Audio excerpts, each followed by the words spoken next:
Hello from the Engineering and Public Works Roadshow, coming to you from Winston Salem, North Carolina at the Great Trail State Conference. We've been invited down to interview a number of engineering firms and to look at projects that are really focused on environmental and recreational infrastructure, something that is often not really focused in on, but it's something that our member firms do and the industry does to improve the quality of life for communities all around the country. And of course, North Carolina is a leader in this. It's a Great Trail State official designation, and very pleased to be joined for really our kickoff interview. We're looking at the McIntyre Creek Greenway in Mecklenburg County, and I'm joined by Jennifer Brooks with Mecklenburg County and Jacob Bachman. He is with Bolton and Menk, the firm that did the civil design for the Greenway. Thank you very much for joining us this morning. Really appreciate you coming in, and let's talk about this project. Jennifer, starting off, what was the inspiration on this project? What was the need that the county wanted to address? What is unique about McIntyre Creek Greenway and about Mecklenburg County's Greenway program is that it's really been in the works for over 20 years. The Greenway Master Plan that mapped McIntyre Creek Greenway was approved in 1999, and many great minds have gone into the thinking and planning towards the final project that we see completed today. Yeah. McIntyre Creek Greenway was also part of an initiative in 2019, supported by the county's Board of County Commissioners, to fund accelerated Greenway projects, which meant that they gave us a bunch of funding, I think around $30 million, and said, build 15 miles of Greenway in the next 5 years. One of the strategies that Mecklenburg County Park and Recreation came up with was to look at projects that were planned on land that they already owned. Mm-hmm. And so McIntyre Creek Greenway is one of those. It's in an active park, Hornets Nest Park. It's a legacy park, really important to the county. It is accessed from Beatty's Ford Road via vehicular access.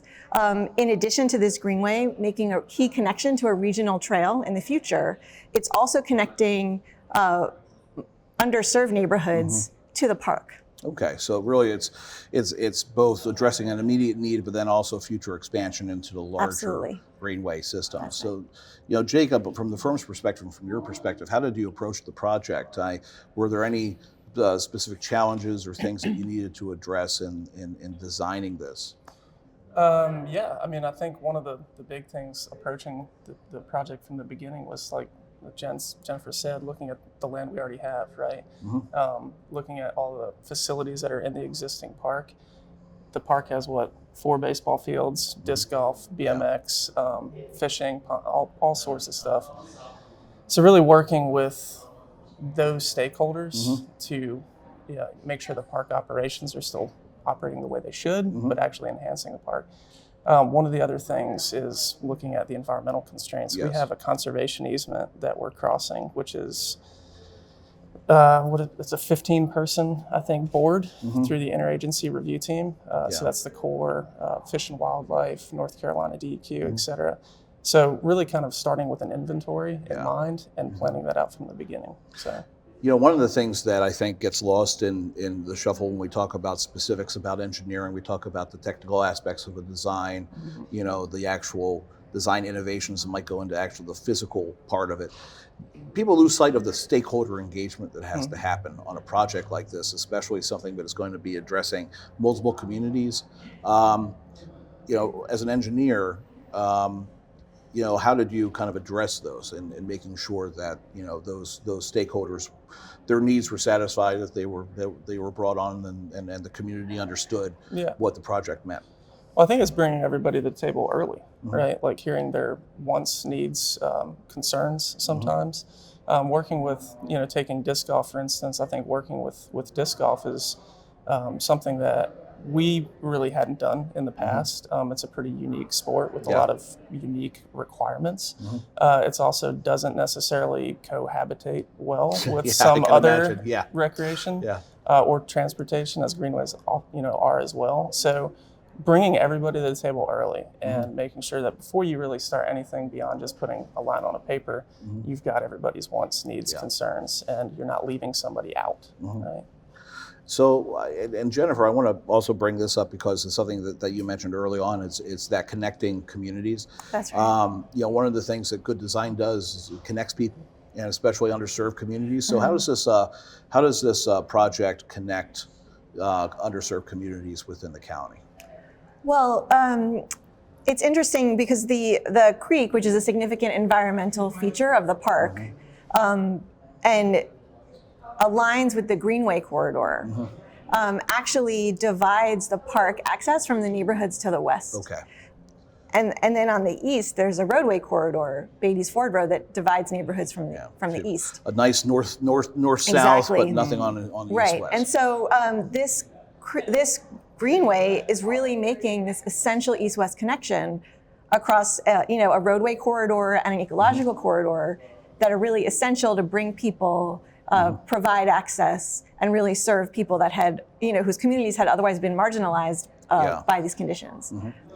So that's really important, and then also dealing with, again, the stakeholder engagement, and I guess one of the things we were talking about before we went on was kind of that interesting thing where it's that I don't know if let's say conflict, but maybe the misunderstanding between recreation and conservation, right? It's the idea that recreation can be seen as it's like a first step to conservation, right? You have to actually experience the environment to appreciate it, to want to conserve it.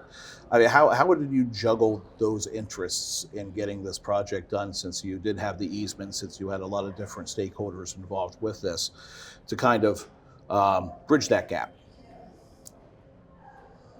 It's a good question.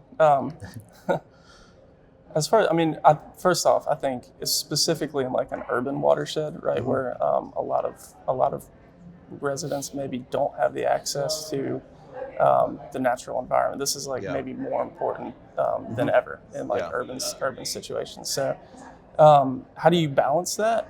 I think from a planning and design perspective, again, bringing in people pretty early, like working with DMS mitigation services with NCDEQ pretty early to define what they would allow, right? And then what our goals were. Yeah. And then figuring out ways that we can mitigate any impact to the environmental features, but at the end enhance the feature, right? Yeah. So as part of the project and as part of their approval process to allow us to cross, we actually did a pretty decent amount of enhancement to the stream corridor, right?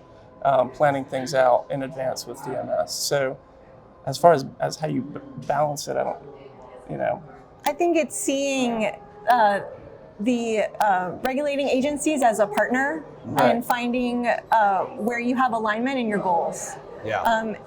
It was unique in Hornets Nest Park and on McIntyre Creek Greenway that we had a conservation easement. And so that really is what brought... But no, that's it. I was wondering when I saw that guy coming around the corner, I was like, is that... Yes. All right, so...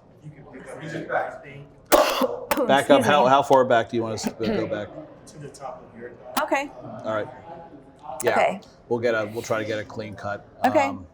So, yeah, you can just restart. Okay. This is a really, well, I'm sorry. I think that you said something and I said, I think it's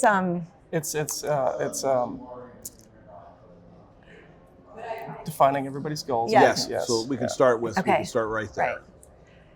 I think that it's finding where you have alignment in your goals. What is unique in at McIntyre Creek Greenway and in Hornets Nest Park is that there's a conservation easement on the creek. Yeah. And that's what brought us to the table with the DEQ and the Army Corps, the IRT group, in terms of understanding how to really create an immersive landscape experience for the trail user while also enhancing, mitigating any impacts and enhancing the ecological condition of the creek. Yeah. But it's not unique to our system that we are along a creek. The whole Greenway system is based on a watershed strategy. All of our trails run north-south along creeks. And so broadly, we're approaching these trails as these surgical, careful incisions within a riparian corridor. Yeah. And so conservation is always at the forefront of our minds, and also providing a way to expose the community to the unique landscape of the Piedmont in Mecklenburg County. Yeah, absolutely. I think that's the big thing. Like to your point, also, Jacob, is the idea of, you're especially with urban areas who, different areas geographically that might not have access to nature, to, really the great outdoors, beautiful areas, that having that access actually opens up a lot of opportunity and helps break down those barriers for really, it comes down to the engineering and social equity and those issues. So it's really important. Yeah, very much so. I mean, if you don't fully understand something, how can you make a difference in the future? Yeah. Right. So one of the things that we like to do with the Roadshow is also try to talk to the future engineers and public works people, the people at the county level who are actually making sure that the greenways are kept up and that they're maintained, and of course from the engineers who are actually, designing and helping, lay out the future. What would you say, Jennifer, to anyone out there who's looking at a career in that area, why it would be a great place to be, really, as far as a career path? I was inspired to work in landscape architecture because I wanted to make the world a better place, and trails are unique in all of the things that they touch. I mean, that geographically they are corridors, and so you're passing through all different types of landscapes. You're connecting parts of a community that might otherwise be disconnected.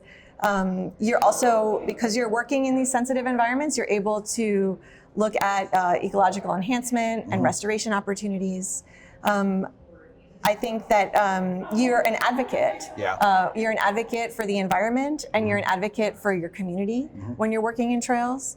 And it's also just exciting to be able to do the planning work and kind of look at a large scale, kind of 30,000 foot view, and then also be on the ground and be making like really site specific design decisions about, implementing the project, at the human scale. And Jacob, you mentioned before we went on that you started in landscape architecture, and you actually got into civil work. So how about what's your perspective on that for people who might be looking at engineering, and then also what does it mean to kind of have this kind of lasting design, right? This is something that people are going to be using for years to come. Well, I mean, I think that's kind of the most exciting part. I mean, Greenway projects are really rewarding, I think, from the start to the finish, from planning through construction.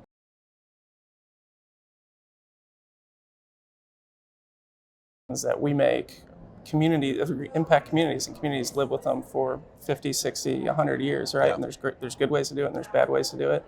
And as designers, we always, I think, want to see our impact on the community and the environment. And greenways are a really tangible way to see that, right? If you're not designing, water, wastewater, storm sewer, you're designing something that you can see the impact and the benefit to really the community that we live in, and that's the most important thing. Fantastic. Well, thank you again for taking time out of the morning and joining us here. Again, this is Jennifer Brooks and Jacob Bachman. They were both project managers on the McIntyre Creek Greenway in Mecklenburg County, North Carolina, and this has been the Engineering and Public Works Roadshow from the Great Trail State Conference in Winston Salem, North Carolina. We'll see you next time.